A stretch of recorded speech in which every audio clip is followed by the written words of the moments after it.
the Instagram stories for Monday, October 13th. I'm your host, Daniel Hill. Today on the show, the head of Instagram announces that they are working on Instagram for your television.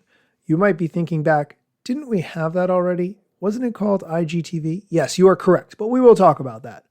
Additionally, the Instagram team releases a guide to notes, which is a long blog post that I will recap for you as quickly as humanly possible. And then we'll get into the questions and answers from the head of Instagram, like, does scheduling posts affect the post's reach?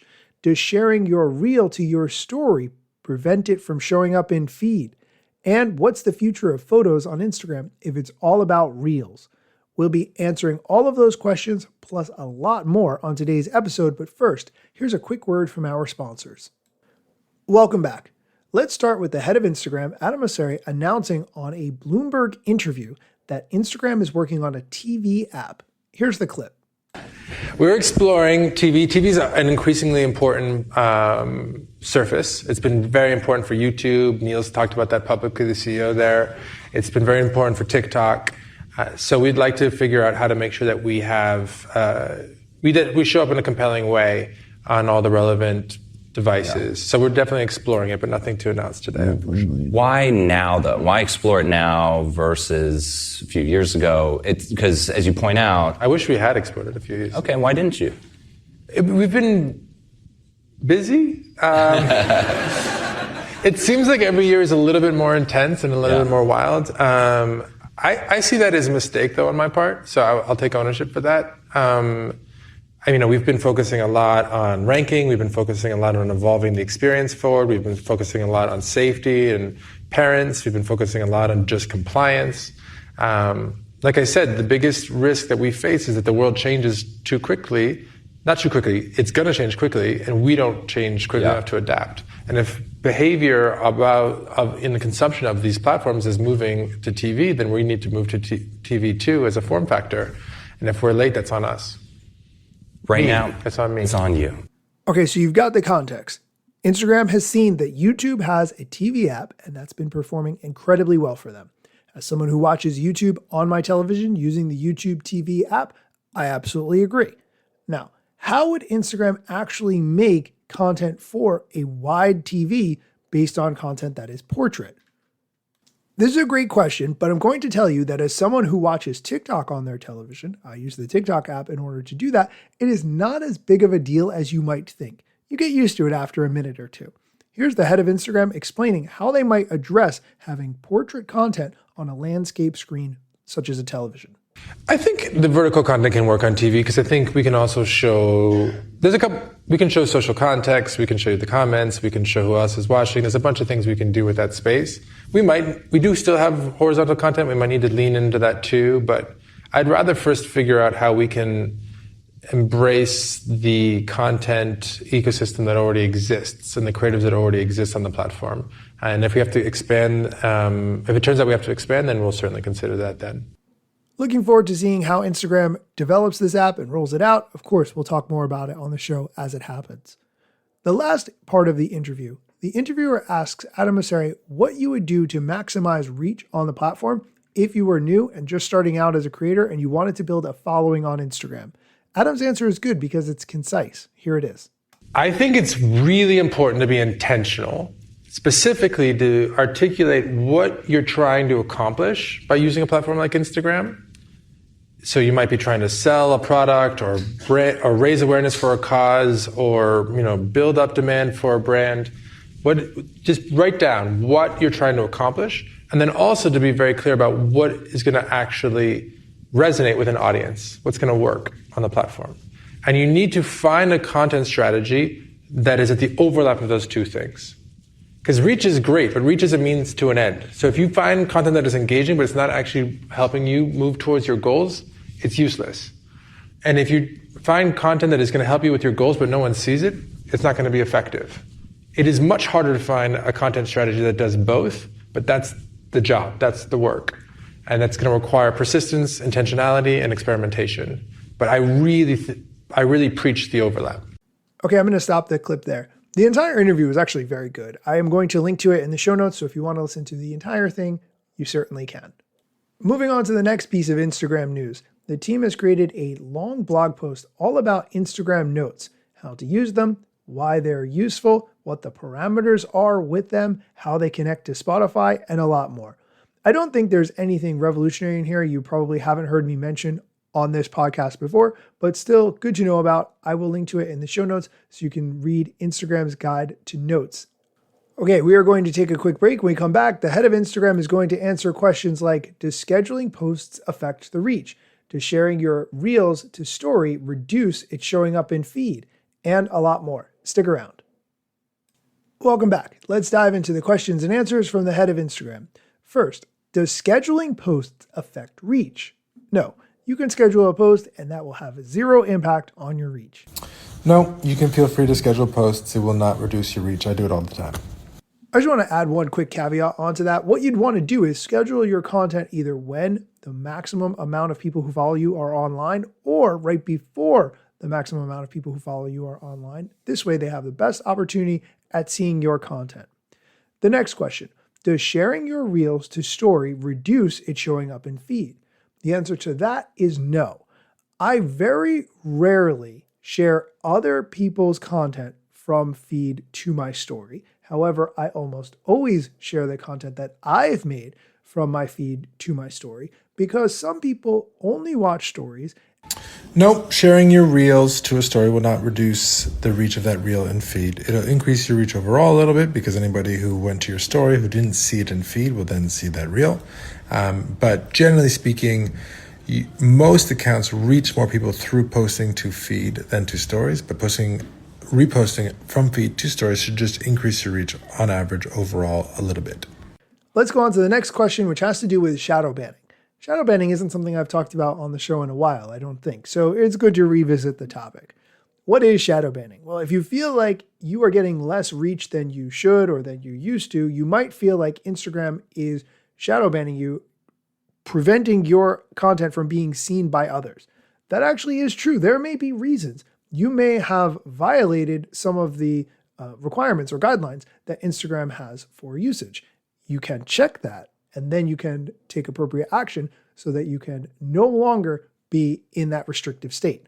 Here's the head of Instagram explaining what shadow banning is and how to get out of it.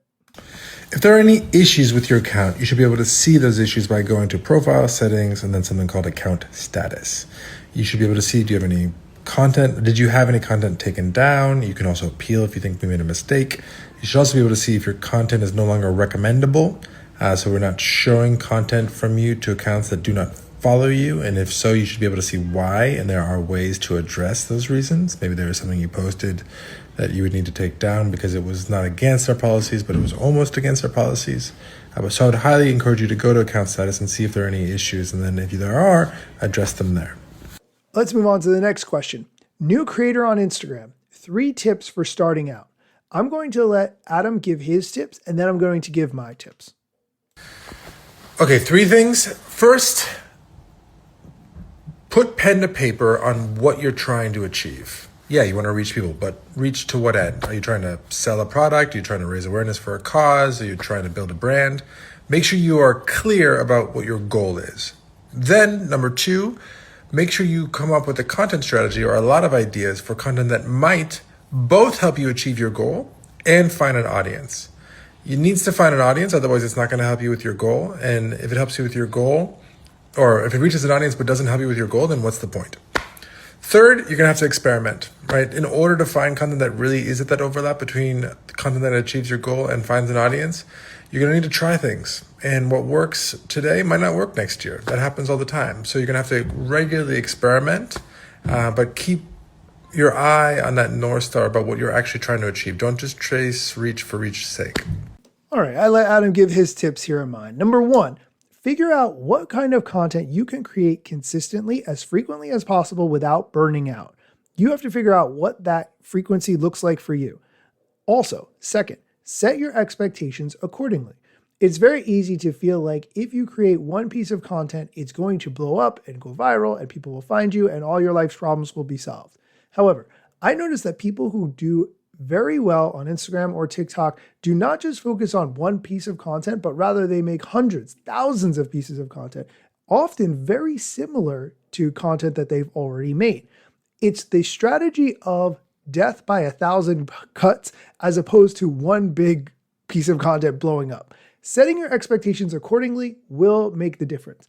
And number 3, remember that at the end of the day, these platforms make money off of you, not the other way around. It's very tempting to feel that you will make a great piece of content and Instagram will give you a call and be like, hey, we want to pay you money. And the likelihood of that is possible, but incredibly small. So recognize that at the end of the day, you should have no loyalty to these platforms because these platforms have no loyalty to you.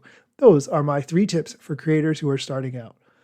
Okay, moving on. There's actually a lot more questions and answers to this Q&A, including some feature suggestions like improving Instagram's search capabilities and is feed ever going away and what's the future of photos on this platform and talking about the new contest that Instagram is holding called Rings. There's a lot more to discuss. Here's a quick word from our sponsors and then we'll get into it all. Welcome back. Let's continue with the questions and answers. And now we're going to talk about the feature improvements that Instagram needs. The first question, plans to improve Instagram's search capabilities. This is very necessary because if you're trying to find a specific piece of content on Instagram, it is almost impossible unless you've saved it. Yes, hopefully you've noticed that search has gotten a bit better over the course of this year. We look at things like quality metrics for how often people find what they're looking for in content search.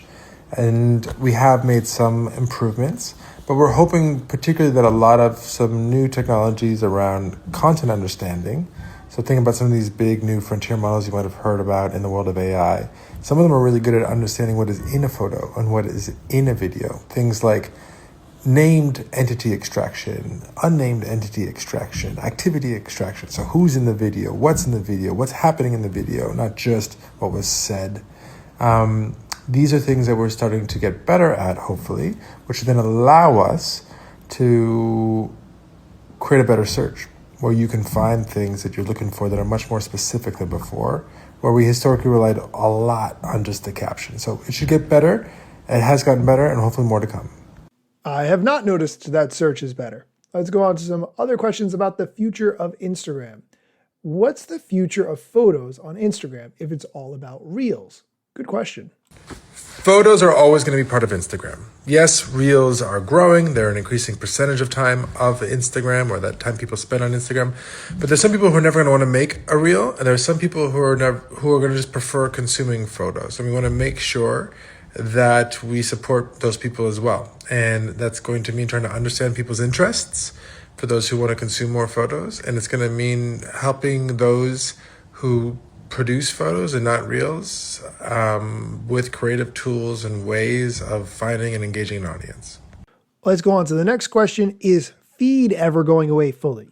This question is because Instagram has the new iPad app, which opens to stories at the top, but then the Reels feed, much like TikTok. Here's Adam's answer to the question, is feed going away fully? We're not planning to have feed go away. Right now, we are experimenting in India with a version of Instagram that people can opt into, where you can see stories at the top and then swipe into a feed of Reels. But it does also include photos. And right now, you swipe into a feed of photos and Reels, which is free scroll, when you can just fling and scroll. Whereas the new viewer that we're testing is like the Reels immersive viewer, where it's one piece of media at a time, whether or not it is a reel or a photo. But feeds in general are always going to be part of Instagram. What they look like and what's in them will inevitably change as people's interests change, how people communicate changes, what people share changes. And we're just trying to figure out how to evolve feeds and the overall experience of Instagram forward to stay relevant in a world where there's a ton of competition and the world is just changing really quickly. Okay, that's it for the Q&A. I know this episode was a little bit longer than normal, but I feel like there was a lot of good info in here.